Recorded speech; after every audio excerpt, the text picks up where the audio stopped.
Hello, I'm Maciej Mikos and you're watching World Talks. US Special Envoy Steve Witkoff met with Vladimir Putin on Wednesday to discuss the war in Ukraine. Although the meeting lasted for 3 hours, no details of it have been disclosed yet. Is the ceasefire between warring parties any closer? To talk about it, we're joined by Bohdan Nahaylo, Editor-in-Chief of Kyiv Post. Good afternoon. Good afternoon, everybody. So what do you think Steve Witkoff was trying to achieve in Moscow? Well, I think that's not the main story of the day, but let's focus on that because it's been overtaken by other events dealing with Russia and the US. I think it was a pro forma gesture to send Witkoff to Moscow because at the same time, Trump is sending Kellogg, who has not arrived, as far as I know, to Kyiv. So I think basically this was a pro forma thing. I think decisions already have been made in Washington as to what Washington's going to do, as we see from further developments today. Because even as these two were meeting, Trump and Witkoff, as you probably have informed your listeners, Washington, or rather the White House, announced a further 25% tariffs increase on India explicitly for helping Russia by buying oil from Russia. And what is interesting is that while Witkoff was meeting with Putin, the actual executive order, I'm reading it here because we have a correspondent in the State Department who sent us a copy. The actual instruction doesn't mention even India in the title. The title is Addressing Threats to the US by the Government of the Russian Federation, which, already seems to preclude some sort of new deal today between Witkoff and Putin, which would perhaps allow Putin another 10 days, another 20 days, another 30 days, time for him to think about the American proposals. So what do you think will happen on Friday?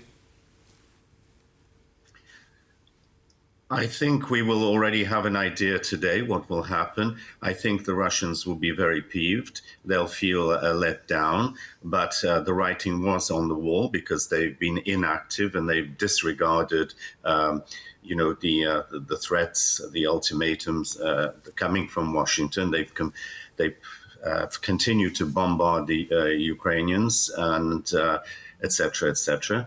So I think they will be very annoyed, but they'll be very annoyed that India has been hit and will now have to decide whether, despite their anger at being targeted, whether they will continue buying subsidized Russian oil or will step back. And the big thing, of course, here is China, because China is the other factor, India and China. What will China do?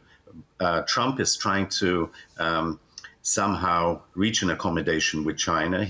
And maybe this is the signal, the new tariffs on additional tariffs on Russia, that China, look, let's make a deal. I don't want you to have to pay for this. Step back a little bit. Let me be tough with Russia for once, and let's see how it works out. There's one other factor that needs to be mentioned.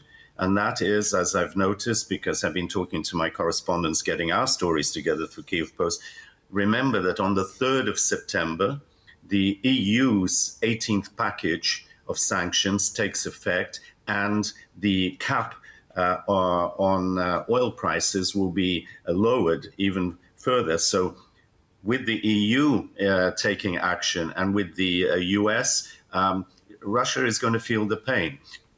Also, I'd like to point out that yesterday, Trump told CNBC that more or less that he was going to take action, that he decided. He said, I'm paraphrasing, but he used the terms that the Russian economy is in a very poor state, stinks. His economy stinks. That's the term he used, the president of the US.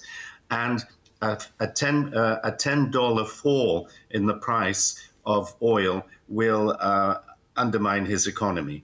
So putting all those pieces together, I would imagine that on Friday, unless Putin makes some sort of dramatic move, which is totally, we don't expect. There's been no sign of that whatsoever. It's still a zero-sum game from his part. I think that Trump will rub salt into Putin's wounds by holding a summit with the leaders of Azerbaijan and Armenia, again claiming the Nobel Peace Prize, but saying, look, Russia, stay out of it. I've managed to get these eternal enemies together. Here they are in Washington, but out of things.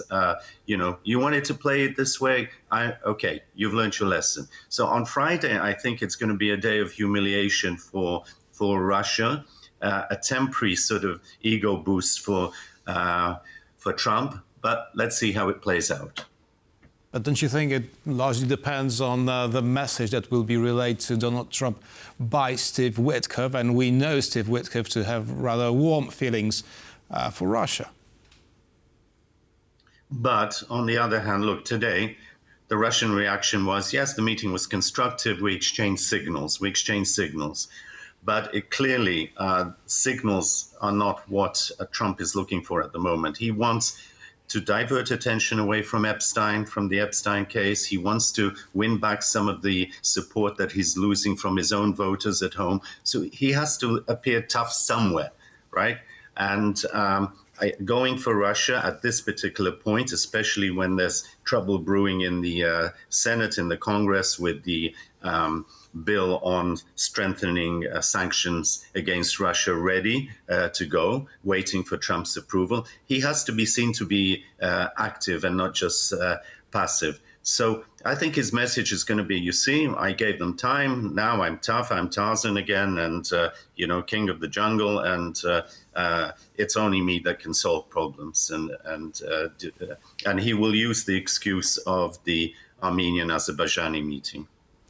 Right. Now, Donald Trump has hardened his stance on Russia right after these aerial attacks on maternity hospitals and so on.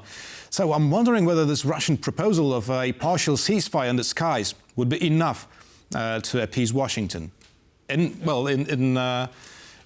Russians' minds. I don't think it's going to be enough at this stage. Had it been offered 2 or 3 weeks ago, it probably would have bought Putin even more time.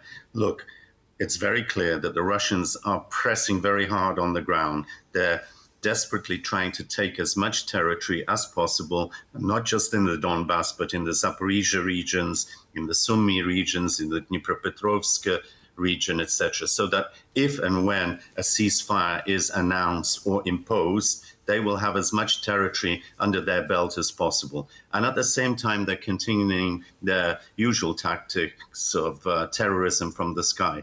But the Ukrainians are hitting them hard too. The Ukrainians aren't targeting civilian sites. They're going for, oil depots, military sites, etc. And clearly the Russians are feeling the pinch. Oil prices are going up, petrol prices are going up. There's grumbling at home. And therefore, right now the Russians, or rather the Kremlin, is pushing as hard as it can before any potential deal of whatever sort is, as I say, either agreed to temporarily or imposed. What can the West do to stall this Russian advance? Because so far, it takes a lot of time, to deliver any sort of weapons to the front line. The good news is, as we hear today, that I'm looking at my notes because, again, I've been talking with my staff about what we're reporting, that the first package of weapons from the U.S. being sent to Ukraine via NATO, that is bought essentially by several countries. I can't remember now, Sweden, I think the Netherlands, and 2 or 3 others. That first package is virtually on its way. So at least finally there is movement. And of course, we've been talking about this for months, but now at least things have started moving again. And as you saw yesterday or this morning, the Americans again announced a further package, a modest package of support, military support, financing of military support. So it's not what is needed, but at least it's a start. It's not sort of a standstill situation.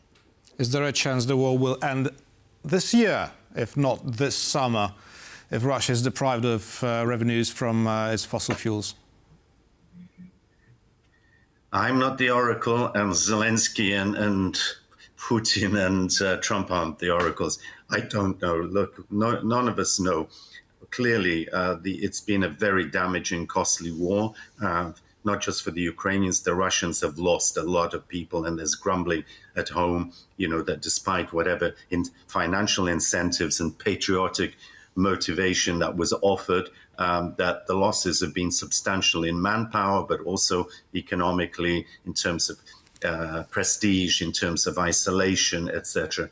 So I think the mood on both sides is look, enough's enough.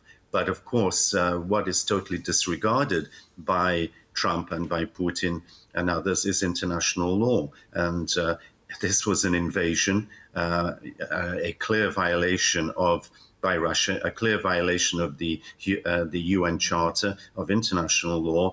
And it's not simply a question of let's stop it here, let's freeze what we have and pretend that we can live together somehow, for at least the next 5 years or 10 years.